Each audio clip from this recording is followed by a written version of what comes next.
সাহাবী বলতেছে, ইয়া রাসূলুল্লাহ, আমি আপনার কাছে জানবার চাইব, আল্লাহ কি কাছে থাকে নাকি দূরে থাকে? যদি আল্লাহ কাছে থাকে তাহলে আস্তে আস্তে ডাকবো, আর আল্লাহ যদি দূরে থাকে তাহলে আমি জোরে জোরে ডাকবো। আমার আল্লাহ এই কথার প্রেক্ষিতে সূরা বাকারার 186 নম্বর আয়াত নাজিল করে দিয়ে বলে, নবী গো, ইজা সাআলাকা ইবাদি আন্নি, আমার কোন বান্দা যখন আপনার কাছে আমার সম্পর্কে জিগায়, আমি আল্লাহ কাছে থাকি নাকি দূরে থাকি, আমার বান্দারে জানায়া দেন আন্নি করিব, আমি আল্লাহ বান্দার অতি নিকটে আছি। সুবহানাল্লাহ। ইয়া রাসূলুল্লাহ, গ্রাম্য সাহাবীকে জানা দেন, ওই গ্রাম্য সাহাবীকে বলে দেন আন্নি করিব, আমি আল্লাহ বান্দার অতি নিকটে, অতি নিকটে। আল্লাহ বলছেন, উজিবু দাওয়াতাদ দাঈ ইযা দাআন, বান্দা যখন আমি আল্লাহকে ডাকে, আমি আল্লাহ সাথে সাথে বান্দার ডাকে সাড়া দিয়ে দেই। সুবহানাল্লাহ। বান্দা যেমন আমাকে ডাকলে আমি আল্লাহ সাড়া দেই, বান্দার উচিত আমি আল্লাহ যখন বান্দার ডাকি বান্দা যেন সাড়া দেয়। বুঝে থাকলে বলেন তো, আল্লাহ আমাদেরকে কখন ডাকে? 5 ওয়াক্ত নামাজে। কয় ওয়াক্ত নামাজে? ফজরে ডাক দেয়, জোহরে ডাক দেন, আসর মাগরিব এশায় ডাক দেয়। আল্লাহ কয়, আমি তোমারে ডাক, তুমি আমারে ডাকলে আমি যেমন সাড়া দেই, আমি আল্লাহ যখন তোমাকে ডাক দিব তুমি সাড়া দিবা। আল্লাহ রাব্বুল আলামিনের কাছে বান্দা যদি দোয়া না করে, আল্লাহ রাব্বুল আলামিনের কাছে বান্দা যদি প্রার্থনা রোনাজারি না করে, আমার আল্লাহ রাগান্বিত হন। এই সম্পর্কে আবু হুরায়রা রাদিয়াল্লাহু আনহু বলছেন, মাল্লাম ইয়াদুল্লাহ সুবহানাহু গাযিবা আলাইহি। কোরআন শরীফের সূরা বাকারার 186 নম্বর আয়াত পড়েছে। এই আয়াতের মধ্যে আল্লাহ রাব্বুল আলামিন আল্লাহ পাকের কাছে প্রার্থনা করার জন্য বলেছে। আল্লাহ পাকের কাছে বান্দা যত বেশি চায়, আল্লাহ তত বেশি খুশি হন। হর গড়ি মে দেনে তু তৈয়ার হয়, हर घड़ी में देने तू तैयार है, जो न मांगे उससे तू बेजार है। আল্লাহ তো এমন আল্লাহ যিনি 24 ঘন্টা দেওয়ার জন্য প্রস্তুত আছে। যে নাকি তার কাছে চায় না, আল্লাহ তার উপর নারাজ হন, অসন্তুষ্ট হন। আল্লাহ পাকের কাছে চাওয়া এটা একটা ইবাদত, শুধু ইবাদত না, আদ-দুআউ মুখুল ইবাদত। দোয়া হইল ইবাদতের মগজ। শরীরের জন্য যেমন মগজ গুরুত্বপূর্ণ, ইবাদতের জন্য দোয়া তেমন গুরুত্বপূর্ণ। আমরা আল্লাহ পাকের বান্দা, আল্লাহ পাক হইলেন মালিক। এখন কে মালিক আর কে গোলাম, এটা একমাত্র বোঝা যায় নত হওয়ার মাধ্যমে। যিনি নত হইয়া থাকবে, হে প্রজা, হে গোলাম, আর যিনি সিংহাসনের আসনে বসে থাকবে, উনি হইলেন রাজা, উনি হইলেন মালিক। যৌথভাবে দোয়া করার বিধান কি? এনফেরাদি বা আলাদাভাবে দোয়া করার বিধান কি? এ সম্পর্কে আমাদের যথেষ্ট নলেজ বা জ্ঞান থাকা দরকার। দোয়া দ্বারা আমরা শুধু বুঝি, একজনে বলবে আল্লাহুম্মা আমিন, সবাই বলবে আমিন আমিন, নির্দিষ্ট জায়গায় নির্দিষ্ট স্থানে। আসলে ব্যাপারটা এমন না। দোয়া হার হালতে, সর্বদাই, সবসময়, যে কোনো হালতে বান্দা করতে পারে। দোয়ার জন্য নির্ধারিত কোনো স্থান সীমাবদ্ধ নেই। তবে হ্যাঁ, কিছু কিছু সময় আছে রাসূল জানায়া দিছেন, এই টাইমে দোয়া করো, এই টাইমে দোয়া করলে আল্লাহ কবুল করে বেশি। এছাড়া দোয়ার জন্য কোনো নির্ধারিত টাইম নাই। আপনার যখনই মনে হয় নিজের জন্য দোয়া করেন, যখনই বিপদ আপদে পড়েন নিজের জন্য মালিকের কাছে দোয়া করেন। সন্তানরা যদি অবাধ্য হয়, সন্তানদের জন্য দোয়া করেন। সন্তানদেরকে যদি নাকি কোনো প্রতিষ্ঠানে ভর্তি করায় থাকে, তার এলেম কালাম বৃদ্ধির জন্য সন্তানের জন্য বাবা মার দোয়া খুবই গুরুত্বপূর্ণ। শুধুমাত্র প্রাইভেট মাস্টারের টাকা দিলাম, শুধুমাত্র প্রতিষ্ঠানওয়ালাদেরকে টাকা দিলাম, আর বছর শেষে ভালো একটা রেজাল্টের আশা করলাম, হবে না। আপনার দোয়া অত্যন্ত গুরুত্বপূর্ণ। রসুল তো আমাদেরকে শেখায়া দেয়, সাহাবীরা আমাদেরকে শেখায়া দেয় যে সন্তানদের জন্য সবসময় এইভাবে দোয়া করো, আল্লাহুম্মা ফাক্কিহহু ফিদ্দীন ওয়া আল্লিমহু তা'ওয়িল, আল্লাহুম্মা ফাক্কিহহু ফিদ্দীন ওয়া আল্লিমহু তা'ওয়িল। সন্তানদের জন্য এইভাবে দোয়া করতে হবে। জীবনে করি নাই, ভালো রেজাল্টের জন্য বসে আছি, আমার সন্তান ভালো রেজাল্ট করবে। কয়দিন দোয়া করলাম, হইল না। আমার সন্তানের মেধা শক্তি খুলে দাও, সুনাগরিক হিসাবে গড়ে ওঠার তৌফিক দাও, বাবা মার মুখ উজ্জ্বল করার তৌফিক দাও। আয় আল্লাহ তাআলা, এর মাধ্যমে দুনিয়া আখিরাতে আমাকে সফলতা নসিব করো। হাদিসের মধ্যে আছে, সন্তানের জন্য যখন বাবা মা দোয়া করে, আল্লাহর মধ্যে তার মধ্যে কোনো পর্দা থাকে না। দোয়া করতে দেরি হয়, মালিক আল্লাহ কবুল করতে একটা সেকেন্ডও দেরি করেন না। সুবহানাল্লাহ। অনেকের বাচ্চা কাচ্চা হয় না, শুধুমাত্র ডাক্তারের কাছে দৌড়ায়। সন্তান দান করার মালিক কে? আরো আস্তে কোন কে? সন্তান দান করার মালিক আল্লাহ। এই জন্য আগে আল্লাহর কাছে বলতে হবে। কিভাবে বলতে হবে সেটাও কিন্তু আল্লাহ আমাদেরকে কোরআনে শিখাইয়া দেয়। রব্বানা হাবলানা মিন আজওয়াজিনা ওয়া যুররিয়াতিনা কুররাতা আ'য়ুন ওয়াজআলনা লিল মুত্তাকিনা ইমামা। এই দোয়া বেশি বেশি পড়লে মালিক আল্লাহ পাক নেককার সন্তান দান করবেন। ইব্রাহিম আলাইহিস সালামের সন্তান হয় না, 90+ বয়স হয়ে গেল, নবী। এরপরে আল্লাহর কাছে দোয়া করছে সন্তানের লাগা, রব্বি হাবলি মিনাস সালিহিন, আল্লাহ আমাকে নেককার সন্তান দাও। ফাবাশশারনাহু বিগুলামিন হালিম। আল্লাহ প্রার্থনা কবুল করে, সে কিনা? তার মানে সন্তান চাইলে আল্লাহর কাছে চাইতে হবে, মাজারের কাছে না। আল্লাহ আমার যদি একটা সন্তান দাও, শাহজালালের মাজার একটা ছাগল দিব। তোমার তো খোদায় মাধ্যম ডাইরেক্ট করে দিছে যে আমি আল্লাহর কাছে চাও, চাইতে দেরি, আমি রব কবুল করতে দেরি হব না, একটা সেকেন্ডও দেরি করবো না। এই সুযোগটা আল্লাহ আমাদেরকে দিয়ে দিছে। আমি সিলেট হইয়া আল্লাহর কাছে যাইতে হবে কেন? ঠিক না জোর কর? আমি চট্টগ্রাম হইয়া এরপর আল্লাহর কাছে যাইতে হবে কেন? আমি তো সরাসরি মালিকের কাছে বলার জন্য এই পাওয়ার আল্লাহ আমাকে দিয়ে রাখছে। আমি তো গরু না, আমি তো ছাগল না, আমি তো অন্য কোনো বন্য প্রাণী নয়। আমি তো লাকাদ কাররামনা বনি আদম, আমি 18,000 মাখলুকের মধ্যে শ্রেষ্ঠ প্রাণী। আমাকে তো আল্লাহ পাওয়ার দিয়েছে। নামাজ পড়ো আর আল্লাহর কাছে কান্নাকাটি করো, যেটা দোয়া করবেন সেটা কবুল করবেন। কে জোর কর? এ সম্পর্কে আল্লাহ রাব্বুল আলামিন আমার তেলাওয়াতকৃত সূরা বাকারার 186 নম্বর আয়াতের মধ্যে বলছেন, ওয়া ইযা সাআলাকা ইবাদি আন্নী করিব উযীবু দাওয়াতাদ দাঈ ইযা দাআনি ফালইস্তাজিবু লি ওয়া লিয়ুমিনু বি লাআল্লাহুম ইয়ারশুদুন। এক গ্রাম্য সাহাবী রাসূলের কাছে আসছে। আয়েশা বলতেছে, ইয়া রাসূলুল্লাহ, ইয়া হাবিবাল্লাহ, আমার আল্লাহ কি কাছে নাকি দূরে? যদি কাছে হয় তাহলে আস্তে আস্তে ডাকবো, আর যদি দূরে হয় তাহলে জোরে জোরে ডাকবো। সাহাবী বলতেছে, ইয়া রাসূলুল্লাহ, আমি আপনার কাছে জানবার চাইব, আল্লাহ কি কাছে থাকে নাকি দূরে থাকে? যদি আল্লাহ কাছে থাকে তাহলে আস্তে আস্তে ডাকবো, আর আল্লাহ যদি দূরে থাকে তাহলে আমি জোরে জোরে ডাকবো।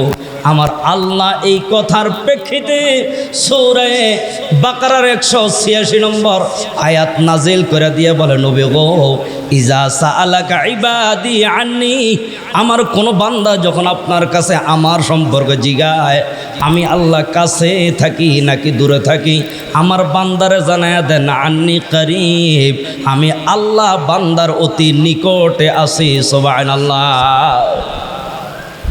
ইয়া রাসূলুল্লাহ, গ্রাম্য সাহাবীকে জানা দেন, ওই গ্রাম্য সাহাবীকে বলে দেন আন্নি করিব, আমি আল্লাহ বান্দার অতি নিকটে আল্লাহ অপর আয়াতে বলেন ওয়া নাহনু আকরাবু ইলাইহি মিন হাবলিল ওয়ারিদ, বান্দার শাহরগের চাইতেও অতি নিকটবর্তী আমি আল্লাহ। আল্লাহ বলছেন উজিবু দাওয়াতাদ দাঈ ইযা দাআন, বান্দা যখন আমি আল্লাহকে ডাকে আমি আল্লাহ সাথে সাথে বান্দার ডাকে সাড়া দিয়ে দেই। সুবহানাল্লাহ।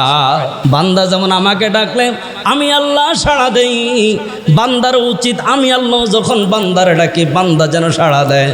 বুঝে থাকলে বলেন তো আল্লাহ আমাদেরকে কখন ডাকে? 5 ওয়াক্ত নামাজে। কয় ওয়াক্ত নামাজে?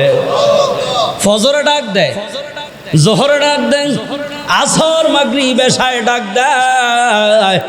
আল্লাহ কয় আমি তোমারে ডাক, তুমি আমারে ডাকলে আমি যেমন সাড়া দেই, আমি আল্লাহ যখন তোমাকে ডাক দিব তুমি সাড়া দিবা। ইমানদার বান্দা কিছু আছে আজান দিতে দেরি হয়, পাগল পাড়ার মতো মসজিদে দৌড়ায়া যায়।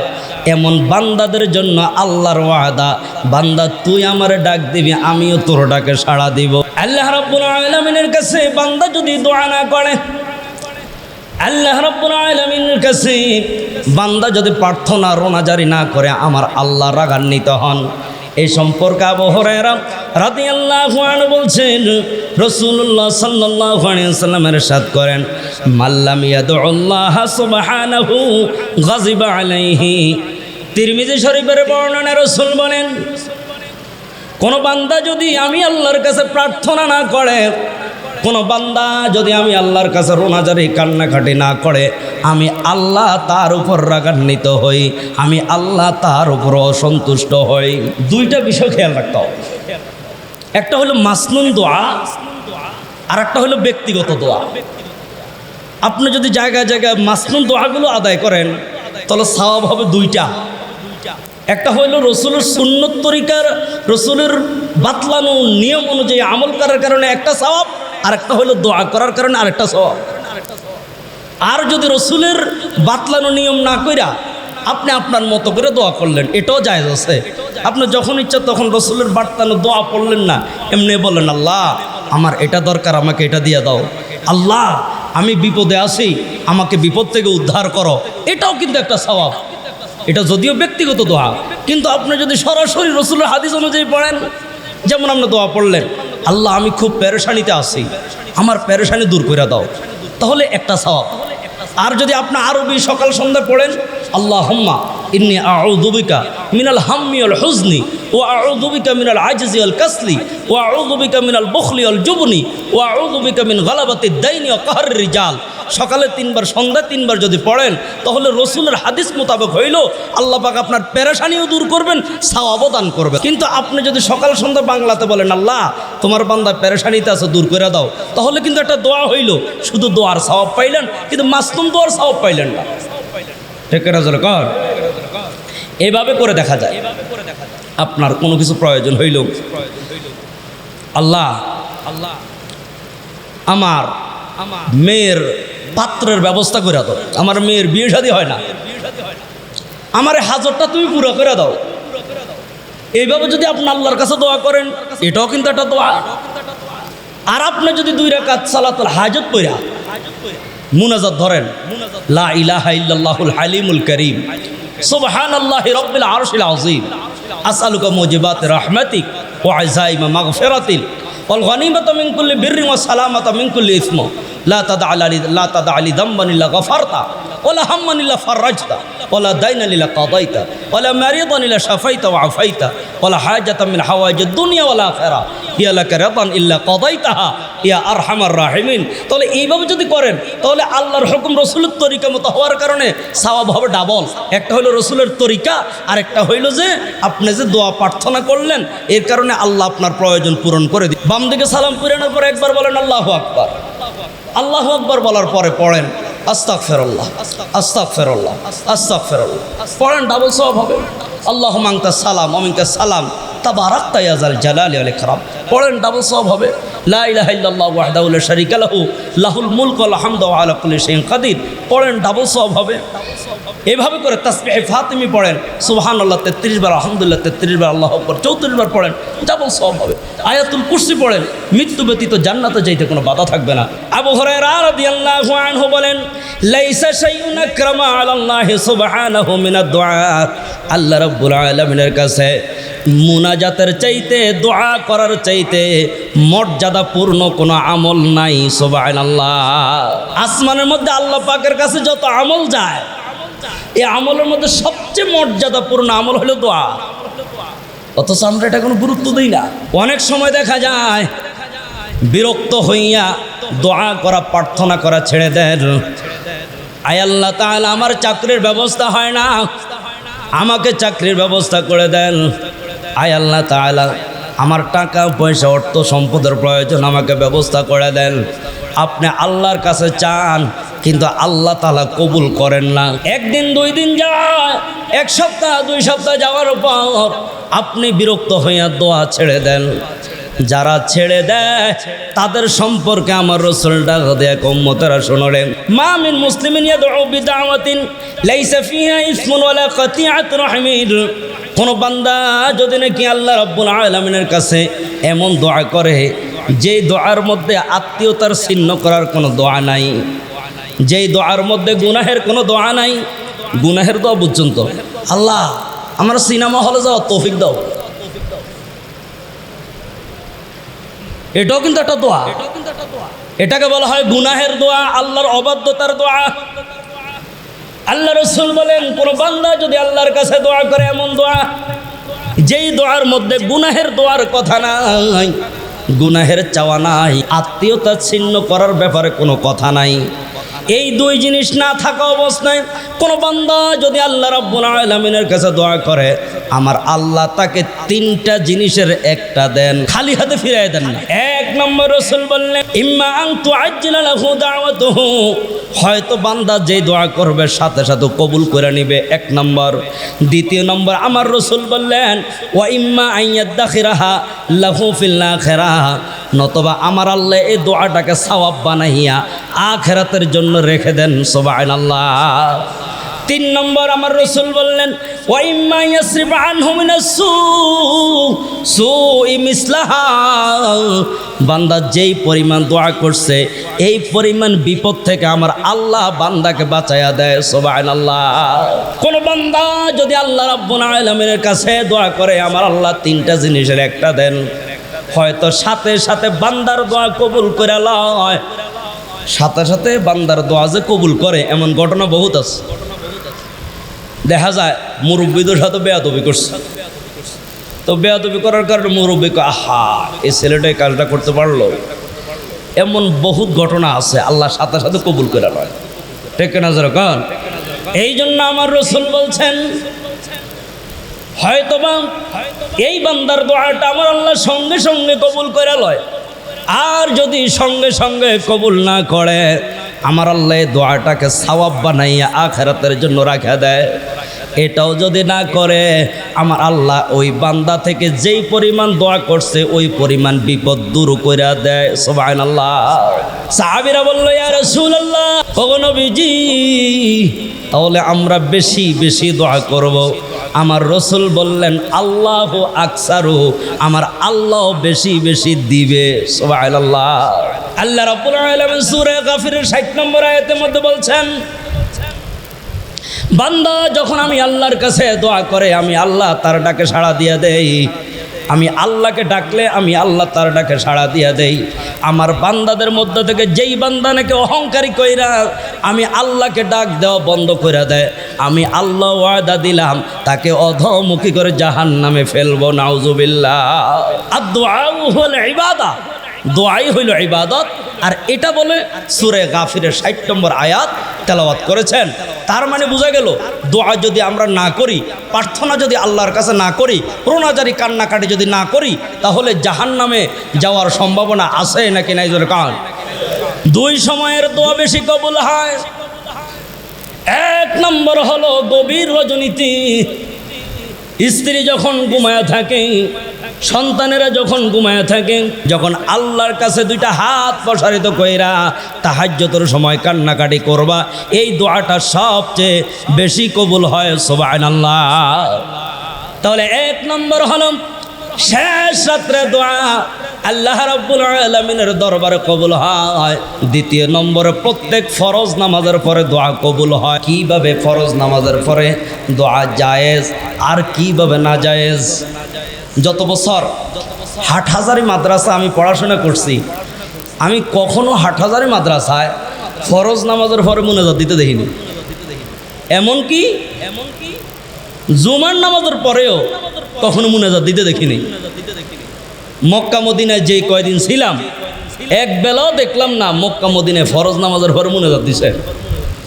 ঠিক কেনা চলো কখন ইজতেমার মাঠে যদি যান, একমাত্র আখেরি মুনাজাত ছাড়া অন্য কোনো মুনাজাত দেয় না। ঠিক কেনা চলো কখন।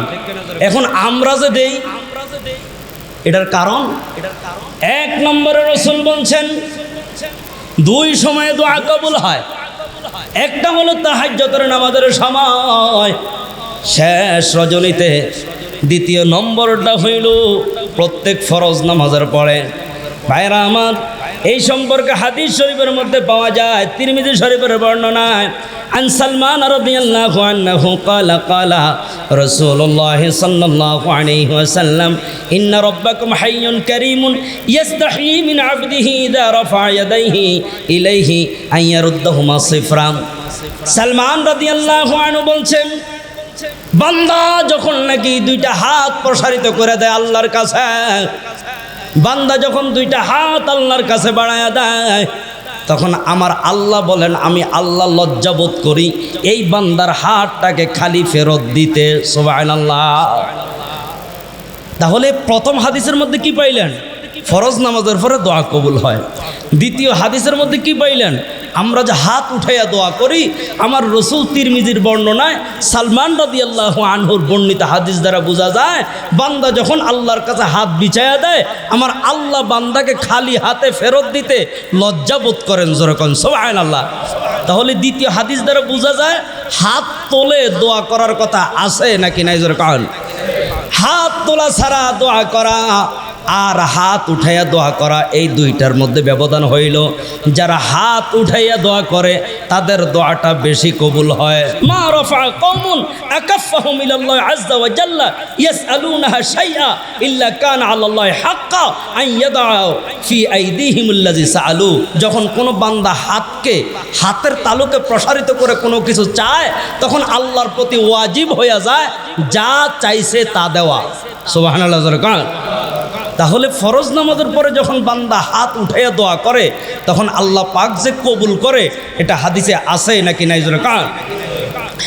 এখন কথা হলো নামাজের শেষে যে দোয়া আছে, এটা কোথায় পাইলেন?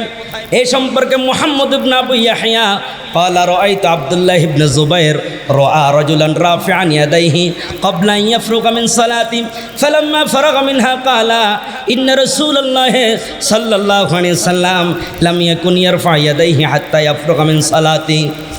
মাজমাউ জাওয়ায়েদ 10 নম্বর খণ্ডের 159 নম্বর পৃষ্ঠার মধ্যে বর্ণিত, আব্দুল্লাহ বিন জুবাইর রাদিয়াল্লাহু আনহু মসজিদের মধ্যে ঢুকে দেখে এক সাহাবী নামাজের ভিতরেই হাত তুলে দোয়া শুরু করে দিছে। নামাজ এখনো শেষ করে নাই, নামাজের ভিতরে হাত তুলে দোয়া শুরু করে দিছে। এই সাহাবী যখন নামাজ শেষ করলো, ডানে বামে সালাম ফিরানোর পরে ওই আব্দুল্লাহ বিন জুবাইর তাকে ডাক দিল। ডাক দিয়ে বললেন, সাহাবী রে, নামাজ শেষ করার আগে হাত তুলে দোয়া করছ, এটা তো ঠিক হয় নাই। কেননা রসুল নামাজ শেষে দোয়া করতেন। বলছেন তুমি যে নামাজের ভিতরে হাত তুলে দোয়া শুরু করে দিছো, এটা তো হইল না। রসুল হাত তুলে দোয়া করতেন নামাজের শেষে, নামাজের পরে। তাহলে এর দ্বারা বোঝা যায় নামাজের শেষে রসুল হাত তুলে দোয়া করছে কি করেন নাই? জোরে কান। এখন কথা হইল আমরা যে সবাই একসাথে দোয়া করি, এটা কোন জায়গায় আছে? এই সম্পর্কে জানতে হইলে লম্বা একটা ঘটনা জানতে হবে। আল্লাহর নবী বিশ্বনবী রাহমাতুল লিল আলামিন যখন দুনিয়া থেকে বিদায় হয়ে গেল, তখন কিছু কিছু সাহাবায়ে কেরামেরা যারা নতুন মুসলমান হয়েছে, তারা ইসলাম ত্যাগ করে মুরতাদ হওয়া শুরু করে দিছে। একজন সাহাবীর নাম আলা আল হাদরামি। উনি ইসলাম থেকে যারা মুরতাদ হইতে শুরু করলো, সবচেয়ে বেশি যিনি জিহাদ করেছেন, সবচেয়ে বেশি যিনি যুদ্ধ করছেন, ওনার নাম আলা আল হাদরামি রাদিয়াল্লাহু আনহু। আবু বকর রাদিয়াল্লাহু আনহু বললেন, হ্যাঁ আলা আল হাদরামি, যাও বাহরাইনে যাও, ওই জায়গার মধ্যে গিয়ে যারা মুরতাদ হইল তাদের বিরুদ্ধে জিহাদ করো। ভাইরা আমার খেয়াল করে শুনেন, হযরত আলা আল হাদরামি রাদিয়াল্লাহু আনহু বাহরাইনের অভিমুখে রওনা দিলেন। পথের মধ্যে একটা মরুভূমি জায়গার মধ্যে ওনারা রাত্রেবেলায় থাকার জন্য তাঁবু ফেললেন। ভোরবেলায় যখন তারা ঘুম থেকে জাগ্রত হইলেন, নজর করে দেখলেন তাদের যে ওঁটগুলা আছে ওঁটগুলা নাই, ওঁটের মধ্যে যে পানি ছিল পানি নাই। এমনইভাবে তাদের পাশে ওঁটের মধ্যে খাবার রাখা ছিল, খাবারগুলা সহ ওঁটগুলা পালায়া গেছে শত শত মাইল। যেহেতু লম্বা ব্যবধান, তাদের মনের মধ্যে সাক্ষী দিয়েছে আমরা একজন বাঁচব না, কেননা ওই যেই জায়গার মধ্যে মরুভূমিতে পানি নাই, ওই জায়গার মধ্যে নিশ্চিত মৃত্যু ছাড়া কোনো কথা নাই। আলা আল হাদরামি রাদিয়াল্লাহু আনহু ডাক দিয়ে বললেন, সাহাবীরা পেরেশানি হইবা না, কান্নাকাটি বন্ধ করে দাও। আমরা আল্লাহর রাস্তায় জিহাদ করতে বের হয়েছি, ইসলামকে সমুন্নত করার জন্য বের হয়েছি। আল্লাহ রাব্বুল আলামিন জিহাদের ময়দানে আইনা আমাদেরকে অসম্মানী করবেন না, বেইজ্জতি করবেন না। আলা আল হাদরামি রাদিয়াল্লাহু আনহু ফজরের নামাজ জামাতে পড়ার পরে সব সাহাবায়ে কেরামদেরকে লইয়া একসাথে মুনাজাত করলেন। জোরে কোন সুবহানাল্লাহ। একসাথে কি করছেন? আটো জোরে কোন কি করছেন? কোন নামাজের পরে? ফজরের নামাজের পরে। ফজরের নামাজের পরে সব সাহাবায়ে কেরামদেরকে লইয়া, কতজন ছিলেন? কেউ কেউ বলছেন 4000। সুবহানাল্লাহ জোরে কোন। কয় হাজার বলছে কেউ কেউ? 4000। সবাইকে নিয়ে ফজর নামাজের পরে একসাথে কান্নাকাটি করলেন। মুনাজাত করতে দেরি হয়েছে, মুনাজাত এখন শেষ হয় নাই। শেষ হওয়ার আগেই নজর করে দেখে এক জায়গার মধ্যে কিছু পানি চিকচিক করতেছে। সুবহানাল্লাহ। মরুভূমির মধ্যে পানি যখন থাকে তো দূর থেকে সূর্যের আলো পড়ার কারণে চিকচিক করতে থাকে। ভাইরা আমার, যখন সূর্য আস্তে আস্তে মাথার উপর উঠে যাচ্ছে, লক্ষ্য করে দেখলো ওই যে গোঁটগুলা আছে, ওঁটগুলা নিজে নিজে আস্তে আস্তে করে তাঁবুর দিকে ফেরত আসছে। সুবহানাল্লাহ। তাহলে একসাথে যে মুনাজাত করা, এই কথা কিতাবের মধ্যে আছে নাকি নাই? জোরে কান। এইবার হাজার নামক এলাকায় মুরতাদদের সাথে যুদ্ধ করলো, কিন্তু হাজার নামক এলাকায় দেখা যায় মুসলমানরা এমনইভাবে বিজয় হয়ে গেল। বিজয় হয়ে যাওয়ার পরে আরও কিছু মুরতাদ দিছে দৌড়। জায়গার নাম হইল দারিন। দারিন এমন একটা শহরের নাম যেটা পারস্যের উপকূলের নদীর পাশে একটা শহরের নাম দারিন। ওই দারিনের দিকে রওনা হয়ে গেল। তারা তো জাহাজ লইয়া, নৌকা লইয়া ওই পাশ পার হয়ে গেল। এই মাস থেকে ওই পাশ পর্যন্ত যাইতে 24 ঘন্টা সময় লাগে। ওই মুরতাদেরা ভাইকে চলে গেল। এমনইভাবে আলা আল হাজরামি রাদিয়াল্লাহু আনহু ডাক দেয়া কয়, হে সাহাবীরা, টেনশন করো না, আমার সঙ্গে একটা দোয়া করো। ইয়া আরহামার রাহিমিন, ইয়া করিম, ইয়া হালিম, ইয়া সামাদু, ইয়া হাইয়্যু, ইয়া কাইয়্যুম, ইয়া আহাদু, ইয়া হাইয়্যু, ইয়া কাইয়্যুম, লা ইলাহা ইল্লা আনতা, ইয়া রব্বানা। এই দোয়াটা আমার সঙ্গে পড়ো। এই দোয়াটা পড়ছে, নদীর মধ্যে পা দিয়েছে 4000 সাহাবী একসাথে দেখা যায় গোনা গাধা লইয়া নদী পার হয়ে গেছে। আটো আস্তে কোন সুবহানাল্লাহ। তার মানে যৌথভাবে দোয়া করলে আল্লাহ কবুল করে কি করে না? জোরে কান। এখন ফাইনাল কথা কি? দোয়া হইল ব্যক্তিগত ইবাদত। ফরজ নামাজের পরে দোয়া করতেই হবে। যারা এটা বলবে তারা ভুলের মধ্যে আছে, দোয়া করাই যাবে না যারা বলবে তারাও ভুলের মধ্যে আছে।